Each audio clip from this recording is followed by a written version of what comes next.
بسم اللہ الرحمن الرحیم۔ السلام علیکم ناظرین، میں سید فیاض حسین آپ تمام کی خدمت میں حاضر ہوا ہوں۔ یام شیعہ اسلامی ٹی وی چینل کی جانب سے ہمارے بانی ہاشم علی مرزا اور ڈائریکٹر سعادت علی خان اور ہم تمام خادم کی طرف سے بھی عید زہرا کی پرخلوص مبارکباد آپ کی خدمت میں پیش کرتے ہیں۔ اور اسی کے ساتھ ہمارا آج کا جو خصوصی پروگرام ہے وہ یہ ہے کہ عید زہرا کے سلسلے میں یہ پروگرام نشر کیا جا رہا ہے۔ اس میں اس وقت میرے ساتھ حجت الاسلام مولانا مرزا عمار علی بیگ صاحب قبلہ تشریف فرما ہے۔ میں قبلہ کعبہ سے معروضہ کرتا ہوں کہ قبلہ کعبہ آپ خصوصیت اور عظمت عید زہرا کے سلسلے میں ہمارے ناظرین کے سامنے کچھ اقوال معصومین کے تحت عید ہمیں کیسی منانا چاہیے، یہ تمام چیزوں سے آپ آگاہ کرائیں۔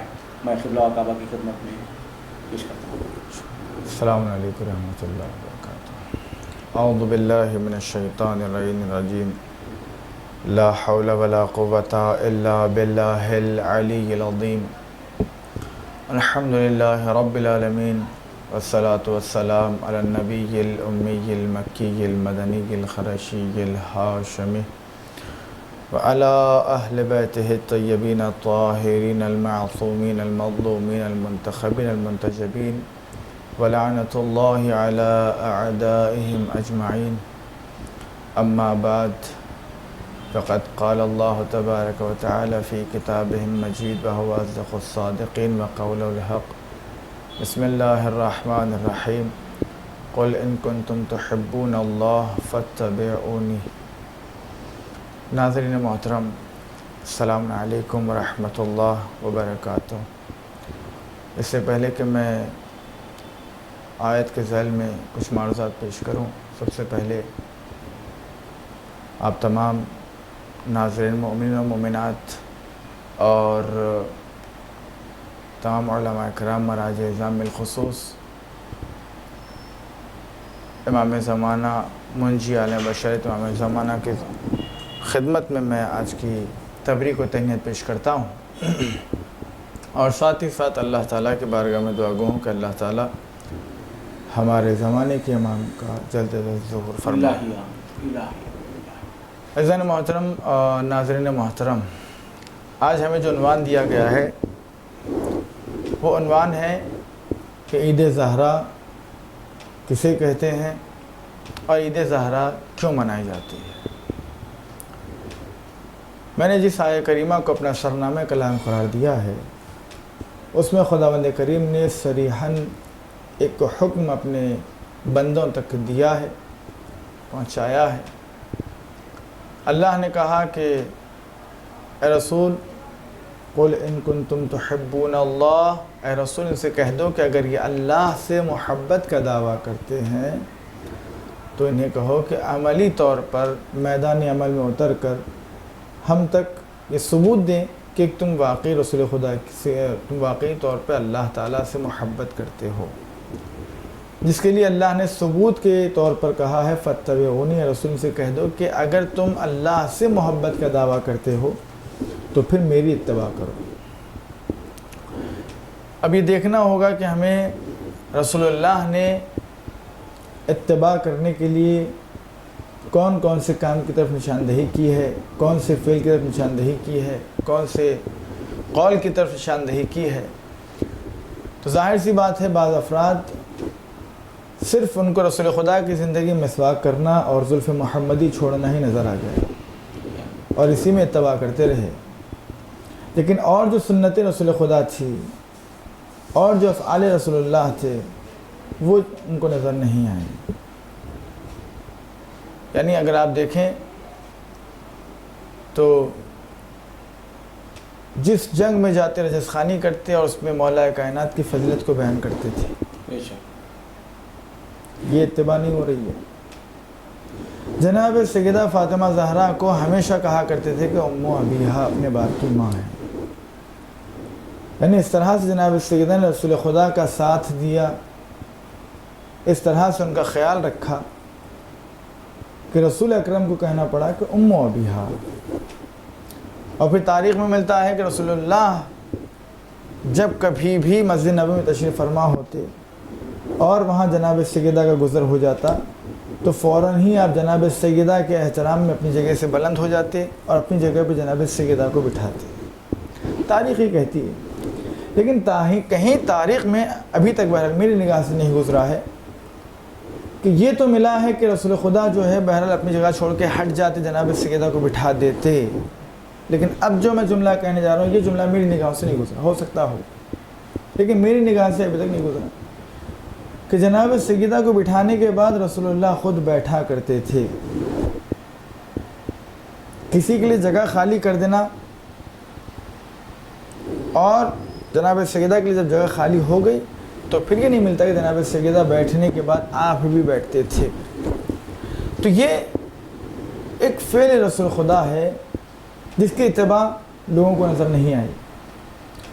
دوسرے امامان حسنین مثلا امام حسن اور امام حسین علیہ السلام کو جگہ جگہ پہچانوانا، جمعہ کا خطبہ دے رہے ہیں آپ، مولا حسین کو اپنے گود میں اٹھایا اور کہا کہ ھذا حسین الفارف، یہ حسین پہچان لو، تو یہ اتباع رسول اللہ ہے۔ تو آج جو ہماری گفتگو ہوگی وہ یہ ہے کہ آخر یہ آج جو عید منائی جا رہی ہے اس عید کو عید زہرا کیوں کہا جاتا ہے؟ کیا عید زہرا اس لیے کہا جاتا ہے کہ حذیفہ یمانی سے روایت ہے کہ وہ کہتے ہیں کہ میں آج ہی کے دن 9 ربیع الاول کے دن رسول خدا کے گھر سے گزر رہا تھا، میں نے دیکھا کہ رسول اکرم آج کے دن بہت زیادہ خوش ہیں اور لبوں پہ مسکراہٹ ہے، اپنے ہاتھوں سے نوالے بنا بنا کے امام حسن کو کھلا رہے ہیں، امام حسین کو کھلا رہے ہیں اور کہہ رہے ہیں کہ آج کا دن خوشی منانے کا دن ہے۔ تو امام حسن اور امام حسین نے سوال کیا، نانا ایسا آخر کون سا دن ہے کہ جو آج کے دن ہمیں خوشی منانا چاہیے؟ کہا کہ آج میری بیٹی فاطمہ زہرا کی دعا قبول ہوئی ہے، اس لیے روایت میں ملتا ہے کہ آج ہی کا دن جو ہے دعاؤں کی قبولیت کا دن ہے۔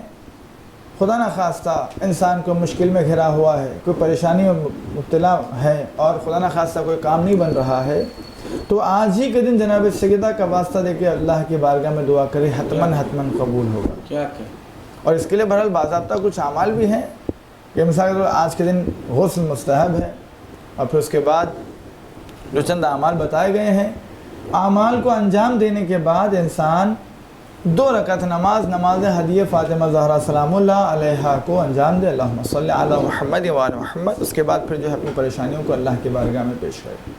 ایک جو حذیفہ یمانی سے یہ روایت نقل ہے۔ دوسرے یہ کہا جاتا ہے کہ آج ہی کا دن تھا، اسی لیے اس کو جو عید زہرا کہا جاتا ہے وہ اس لیے کہا جاتا ہے کیونکہ جناب سیدہ کی دعا قبول ہوئی، ایک توجہ ہے۔ دوسری وجہ یہ ہے کہ آج ہی کے دن جناب سیدہ سے روایت ہے کہ آج ہی کا دن تھا کہ رسول خدا اور جناب خدیجہ سلام اللہ علیہا کی درمیان ازدواجی رشتہ قائم ہوا تھا۔ آج ہی کے دن یعنی 10 ربیع الاول کو، یعنی 9 کی شب، 9 کا دن گزر کے 9 کی شب کو جناب سیدہ خوشیاں منایا کرتی تھی۔ پوچھا گیا کہ کیوں منائی جا رہی ہے تو کہا کہ چونکہ آج ہی کی شب ہے کہ میرے والد یعنی رسول خدا اور میری والدہ جناب خدیجہ کے درمیان ازدواجی رشتہ قائم ہوا۔ تیسری جو بات کہی جاتی ہے جو خوشی منانے کے لیے آج ہمارے لیے کافی ہے وہ یہ ہے کہ آپ کا اور ہمارا چوتھا امام امام زین العابدین علیہ السلام اللہم صلی علی محمد و آل محمد کے پاس امیر مختار عمر سعد کا سر بھیجے تھے لعنت اللہ علیہ۔ یہ وہ شخص تھا کہ جس نے کربلا کے میدان میں سب سے پہلے تیر خیام حسینی کی طرف چلایا اور تمام کے تمام فوجوں کو مخاطب کر کہنے لگا کہ اے فوجوں دیکھو تم لوگ گواہ رہنا کہ سب سے پہلا تیر حسین کی طرف پرتاب کرنے والا ہوں میں۔ تو یہ عمر سعد کا سر جب چوتھے امام کے پاس پہنچا تو چوتھے امام آج کے دن یعنی کربلا کے واقعے کے بعد آج ہی کا دن تھا کہ چوتھے امام مسکرائے اور باضابطہ یہ کہا کہ سیدانیوں سے کہہ دینا کہ آج کے دن گھر میں شیرینی بنائیں، بالوں میں کنگھی کرے، اس لیے کہ کربلا کے واقعے کے بعد شہزادیاں کبھی سر کے بالوں میں کنگھی نہیں کرتی تھیں، تو کہا کہ آج کے دن شیرینی بنائیں، میٹھا بنائیں، مومنین کو کھلائیں اور جو ہے اپنے سر کے بالوں میں کنگھی کریں اور خوشبو لگائیں۔ اور اس کے بعد کہا کہ جو جناب مختار نے جس کے ذریعے سے عمر سعد کا سر بھیجا تھا چوتھے امام نے، اسی کے ذریعے سے ایک پیغام پہنچایا کہ مختار سے کہنا کہ ابھی حرملہ کے سر کو دیکھنا باقی ہے۔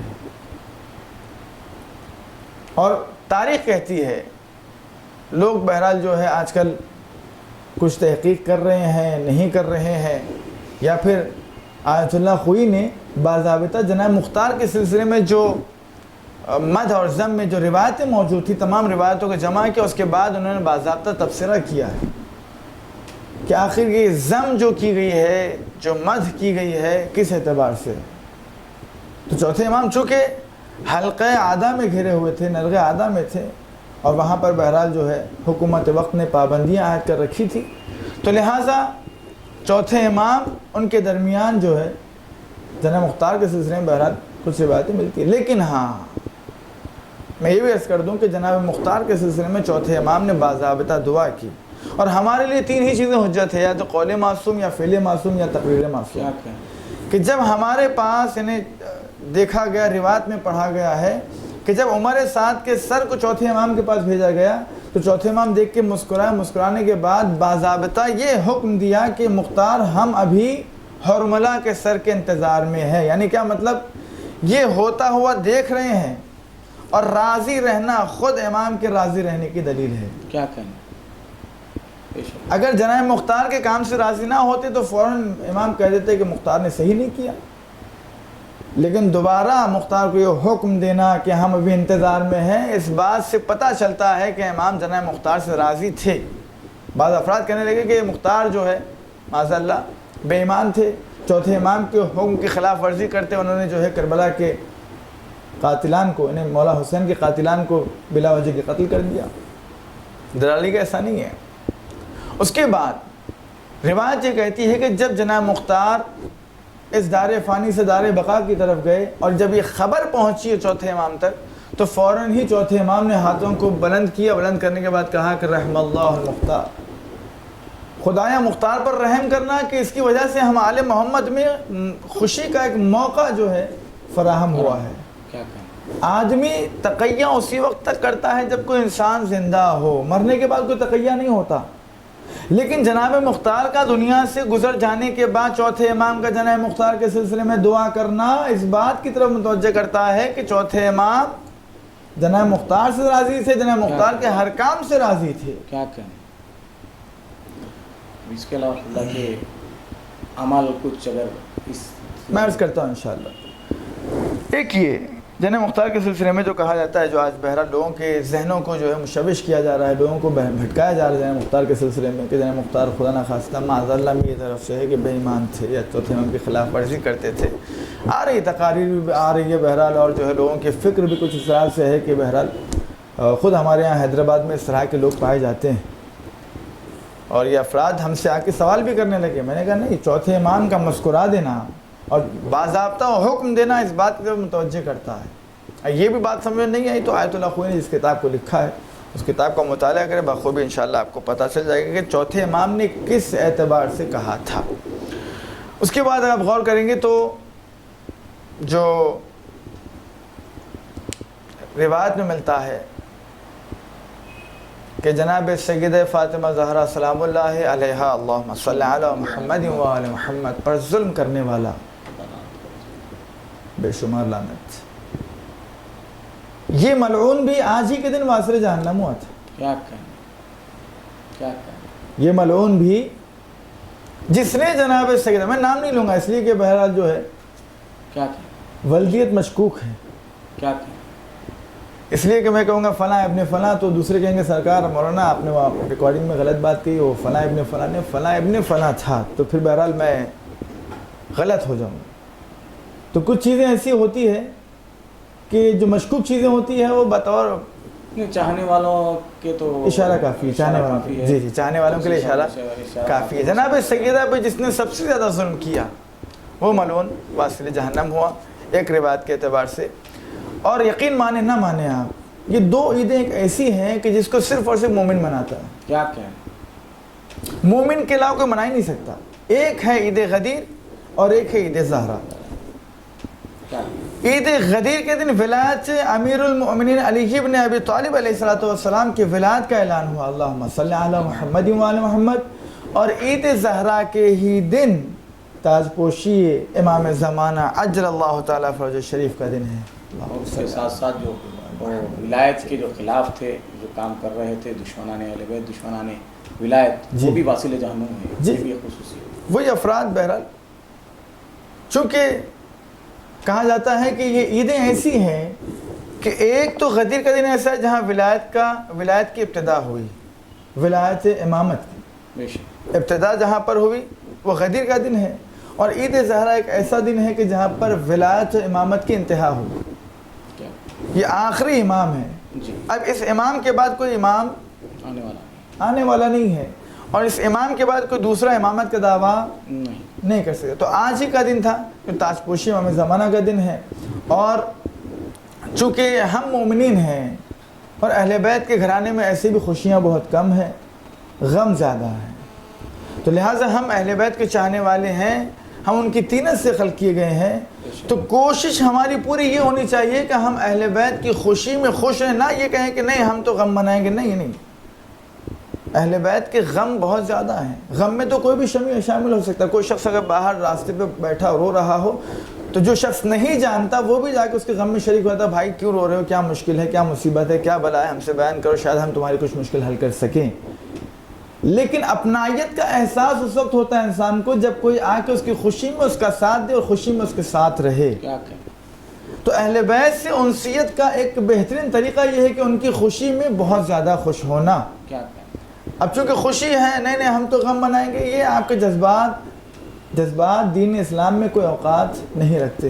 خوشی بھی اگر ہمیں منانا ہے تو اس کے بھی حدود ہیں، اس کی بھی تعلیمات دی گئی ہیں. بالکل اس پہ روشنی ڈالیں. جس طرح سے آپ دیکھیں گے تو ہمارا جو دین اسلام ایسا دین ہے کہ جس میں ہر طور طریقے کو بتلایا گیا ہے، ہر طرح کے آداب پیش کیے گئے ہیں. خوشی منانے کے آداب، غم منانے کے آداب، یہاں تک کہ ہمارے یہاں جو ہے کپڑے بدلنے کے آداب بھی ہمارے یہاں بتائے گئے ہیں. ہر چیز کے اٹھنے بیٹھنے، کھانے پینے، سونے جاگنے کے تمام کے آداب ہمیں جو ہے دین اسلام نے بتایا، اس لیے کہ اللہ نے بتا دیا الیوم اکملت لکم دینکم واتممت علیکم نعمتی. ہم نے آج ہی کے دن کو مکمل کر دیا. تو مولا کائنات کا صدقہ ہے کہ ان کی ولایت کے صدقے میں دین اسلام کامل ہوا، اور ایسا کامل ہوا کہ پھر کسی چیز کی نقص اس میں نہیں ہے. تو ہر چیز کا طریقہ اور وظیفہ بتایا گیا ہے، کس طرح سے انسان کو جو ہے طریقہ سلیقہ بتایا گیا ہے، وہ روایت میں ملتا ہے. آج کا دن یہ ہے کہ چونکہ چوتھے امام عمر سعد کا سر آنے کی بنا پہ، اس کے واسطے جہنم ہونے کی بنا پر مسکرائے ہیں. اور مسکرانے کے بعد یہ حکم دیا ہے کہ شہزادیوں آج گھر میں شیرینی بناؤ اور لوگوں میں تقسیم کرو، خود بھی کھاؤ، اور آج کے دن اپنے بالوں میں کنگھی کرو، خوشبو لگاؤ. تو یہ طریقہ بتایا چوتھے ہم نے خود عید منانے کا. پہلے تو مسکرا کر عید کا اعلان کر دیا، اس کے بعد خود بخود عید کا جو ہے طریقہ کیا ہے، سلیقہ کیا بتا دیا کہ اس دن صرف اور صرف کیا کرنا ہے آپ کو، ایک دوسرے سے ملاقات کر کے واصل جہنم ہونے کی بنا پر مسکرانا ہے. چوتھے امام کی سنت ہے. ایک دوسرے کو مبارکباد دے کہ ملعون واصل جہنم ہو گیا، دشمنان اہل بیت واصل جہنم ہو گئے. ایک دوسرے کو ملاقات کر کے ایک دوسرے کو مبارکبادی دینی ہوگی، بشاشت کے ساتھ ایک دوسرے کو دیکھنا ہوگا. دوسرے یہ کہ اپنے اپنے گھروں میں میٹھا شیرینی جس اعتبار سے کھانا جیسا ہو سکتا ہے وہ بنا کر اپنے لوگوں مومن بھائی اور مومن بہنوں میں جو تقسیم کریں، یا گھر پہ بلائیں، دعوت کریں، گھر پہ مہمان نوازی کریں. آج کا دن بہت زیادہ جو ہے خوشی منانے کا دن ہے. لہٰذا اپنا جتنا ہو سکتا ہے وقت مہمانوں کو گھر پہ بلائیں، یا ہم کسی کے پاس جا کے شیرینی کو کھائیں اور ان کے ساتھ بشاشت کے ساتھ جو ہے رویہ اختیار کریں. لیکن اس کا مطلب یہ نہیں خوشی منانے کا خدا نخواستہ کہ ہم جو ہے اغیار سے منسوب ہو جائیں. ہمارے یہاں میں نے اکثر بہرحال دیکھا تھا بچپن میں، اور بہرحال شاید اب کم ہو رہا ہے اور انشاءاللہ آہستہ آہستہ کم ہو جائے گا. میں ایک جملہ کہتا ہوں، ہماری قوم جو ہے بے خبر ہے بے عمل نہیں. کیا کریں؟ جب باخبر ہو جائے گی تو باعمل ہو جائے گی. کیا کریں؟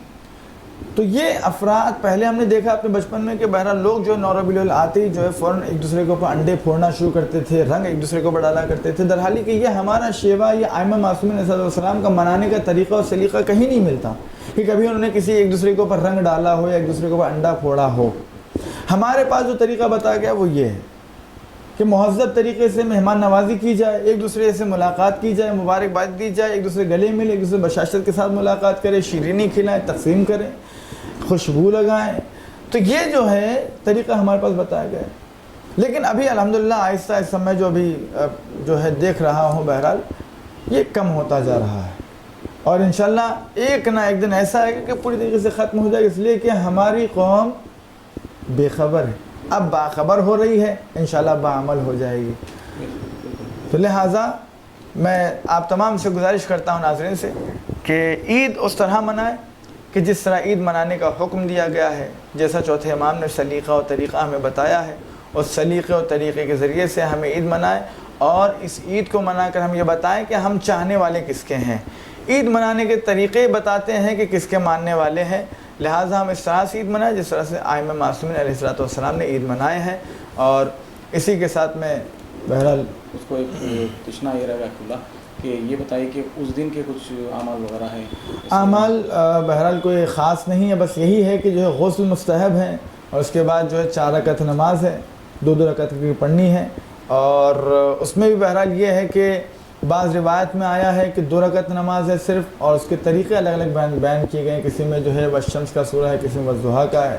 تو بعض افراد جو مومنین ہیں ان کے لیے مشکلات کا سامنا کرنا پڑتا ہے, چونکہ والشمس وغیرہ سورہ ہر کسی کو یاد ہونا بہت مشکل ہوتا ہے, یا سورہ اعلیٰ یاد کرنا مشکل ہوتا ہے. تو جیسے نماز صبح ہم پڑھتے ہیں ویسے نماز صبح کے پہلی رکعت میں سورہ الحمد کے بعد سورہ انا انزلنا, اور دوسری رکعت میں الحمد کے بعد سورہ قل هو اللہ احد کا سورہ پڑھ کے, بس نیت یہ ہونی چاہیے کہ ہم نماز عید نوروز یا نماز عید الزہرا سلام اللہ علیہ پڑھتے ہیں قربتاً الی اللہ. یہ نیت کرنے کے بعد 2 رکعت نماز پڑھیں, شہزادی کونین کو ہدیہ کریں, اور اللہ کی بارگاہ میں رو کر گڑگڑا کر اس دن دعا کریں کہ اللہ تعالیٰ شہزادی کونین کے سلسلے میں ہماری جو مشکلات ہیں یا دیگر ہمارے جو مومن بھائی پریشان حال ان کی پریشانیوں کو دور کرنے کے لیے. اس لیے کہ دیکھیے تاریخ اور روایت یہ کہتی ہے کہ جب ایک بندے مومن دوسرے بندے مومن کے بارے میں پریشان ہوتا ہے, اس کے بارے میں مجبوریوں کو, اس کی جو ہے مصیبتوں کو دیکھ کے, عالم کو دیکھ کے پریشان ہوتا ہے, تو اللہ یہ کہتا ہے کہ جب میرا ایک بندہ میرے دوسرے بندے کے بارے میں اتنا غور و فکر کر رہا ہے تو میں تو خدا ہوں, مجھے کتنا غور و فکر کرنا چاہیے. تو وہ اس بندے کے ساتھ ساتھ اس بندے کی بھی تمام مشکلات کو آسان کرتا ہے اور اس کی مصیبتوں کو دور کرتا ہے, اور باضابطہ اس کو معاشرے میں ایک باعزت شخص بنا کر ابھارتا ہے. اور اسی کے ساتھ کہ کچھ زیارتیں بھی پڑھ سکتے ہیں. زیارتوں میں دیکھیے آپ, زیارت چونکہ اس دن جو ہے جناب سیدہ سے منسوب ہیں, بہتر یہ ہے کہ جناب فاطمہ زہرا سلام اللہ علیہ کی زیارت بھی موجود ہے آپ کے پاس, اور ہفتہ واری جو زیارتیں آپ کو مفاضل جناب مل جائیں گی کہ جناب سیدہ سے منسوب 2 جو ہے زیارتیں ہیں, دونوں پڑھ لیں انشاءاللہ, مشکل نہیں ہے. اور اس دن جتنا ہو سکتا ہے اتنا زیادہ حدیث کسا کی تلاوت کریں, جہاں پر بھی ہو سکتا ہے. اگر مہمان نوازی کی جا رہی ہے, گھر پہ کسی مہمان کو بلایا جا رہا ہے, تو بمشکل 7 سے 10 منٹ میں آپ کی ایک حدیث کسا ختم ہو جائے گی. اور یہ وعدہ ہے خدا کا کہ جس گھر میں حدیث کسا کی تلاوت کی جاتی ہے پھر اللہ تعالیٰ اس گھر پر رحمتوں کو, نعمتوں کو, برکتوں کو نازل کرتا ہے, اور ہمیشہ اس گھر کو آباد و شاد رکھتا ہے جس گھر میں رسول کے اہل خانہ کی جو ہے تعریف کی جاتی ہے, ان کے فضائل پڑھے جاتے ہیں. تو لہٰذا اس دن خوشی منائیں, اور خوشی منانے کا طریقہ چوتھے امام نے بتایا. اور آخری بات میری بس یہ ہے کہ میں اللہ تعالیٰ کی بارگاہ میں اس دن کو خدا کی بارگاہ میں وسیلہ بنا کر دعا کرتا ہوں, اللہ تعالیٰ اس دن کی خوشی کے صدقے میں, اس شہزادی کونین کے صدقے میں کہ جس کے صدقے میں تو نے کائنات عالم کو خلق کیا, معبود شہزادی کونین کے صدقے میں جتنے بھی مومنین مومنات جہاں جہاں بھی یہ پریشان حال ہے ان کی پریشانیوں کو دور فرما. معبود جو بھی بیمار ہے بحق بیمار کربلا, ہمارے چوتھے امام کے مسکراہٹ کا واسطہ دے کے تیری بارگاہ میں دعا کرتا ہوں. معبود جو بیمار ہے مومن مومنات سے جہاں جہاں بھی جس گوشے میں بھی ہے, اللہ تعالیٰ انہیں شفا کاملہ و عاجلہ عطا فرما. معبود ہمیں علم کے نور سے منور فرما. معبود ہمیں قرآن پڑھنے پڑھ کر سمجھنے سمجھ کر عمل کرنے کی توفیق عطا فرما۔ معبود ہمیں جن کے والدین زندہ ہیں ان کو طول عمر کے ساتھ ساتھ صحت و سلامتی عطا فرما۔ خدا نخواستہ جن کے والدین اس دنیا سے جا چکے ہیں اللہ تعالیٰ ان کی قبروں کو ان کی مغفرت فرما، ان کی قبروں پر رحمتوں کو نعمتوں کو برکتوں کو نازل فرما، ان کی قبروں سے عذاب قبر وحشت قبر و تاریخ قبر کو دور فرما۔ معبود منتقم خون حسینی امام زمانہ عجل اللہ تعالیٰ فرج شریف کے ظہور میں تعجیل فرما۔ انشاءاللہ ہمارے تمام اعمال سے ہمارے زمانے کے امام کو راضی و خوشنود فرما۔ انشاءاللہ ہم سب کو امام زمانہ کے ناصروں میں شمار فرما۔ ربنا تقبل منا انک انت السمیع العلیم بحق محمد و آلہ الطاہرین۔ اللہ بہت شکریہ ادا کرتا ہوں اللہ آپ کو ہمارے یام شیعہ اسلامک ٹی وی چینل کی جانب سے۔ اللہ آپ کو بھی سلامت رکھے۔ میں یہ عرض کرنا چاہ رہا تھا ناظرین کہ الحمدللہ جیسے آپ کے سامنے ہم نے وعدہ کیا تھا کہ اسی طریقے سے ہمارے پاس اس وقت جو کیبل کے ذریعے بھی تمام شہر میں دیکھا جا سکتا ہے ہمارے چینل کو، یام شیعہ اسلامک ٹی وی چینل بڑی کاوشوں اور محنتوں کے ساتھ ہمارے بانی ہاشم علی مرزا اس چینل کے اور ڈائریکٹر سعادت علی خان ان تمام کی توفیقات میں اضافہ فرما اور ان کی خدمت کو قبول فرما۔ اور اسی کے ساتھ ناظرین کہ آج کی دن کی خصوصیت یہ ہے کہ کثرت سے دعا کریں اور دعا قبول ہونے کا دن ہے آج، اور جیسے قبلہ کعبہ نے بتایا کہ غسل ہے اور زیارت شہزادہ کونین حدیث قصہ ہے، اور ان تمام چیزوں کی تلاوت کریں، کثرت سے صلوات پڑھیں اور اپنے عزیز و اقارب میں عید کی مبارکباد دیں۔ اور اسی کے ساتھ خادم رخصت ہوتا ہے۔ خدا حافظ، فی امان اللہ۔ زندگی میں کتنا بھی ہو مشکلوں کا اندھیرا، راسک سٹون سے چمکے گا قسمت کا ستارہ، سیدھے کھانوں سے نکال کر تراشا گیا اور ڈاکٹر روشن اور ڈاکٹر ایم رضا کے گیان سے سنوارا گیا۔ علمی جواہرات ایک بیش قیمتی علم ہے، یہ زندگی کے ہر موڑ پر ہمیں آگاہی دیتا ہے۔ ہماری ناکامیابی، کاروبار میں پریشانی، شادی شدہ زندگی میں تناؤ، اولاد کی پریشانی، پیار کے مسائل، لو میرج، پیسوں کی تنگی، پڑھائی میں اسفلتا، صحت میں خرابی، کیا یہی ہے زندگی؟ کیسے ملے گی ہمیں ان سب سے راحت؟ ان سب مشکلوں سے نجات پانے کے لیے جیمولوجسٹ ڈاکٹر روشن اور ڈاکٹر ایم رضا سے ایک ملاقات بدل سکتی ہے زندگی اور تقدیر دونوں۔ Bangalore, Hyderabad, Visakhapatnam, Vijayawada, Dubai, Delhi, Mumbai. One visit can change your life.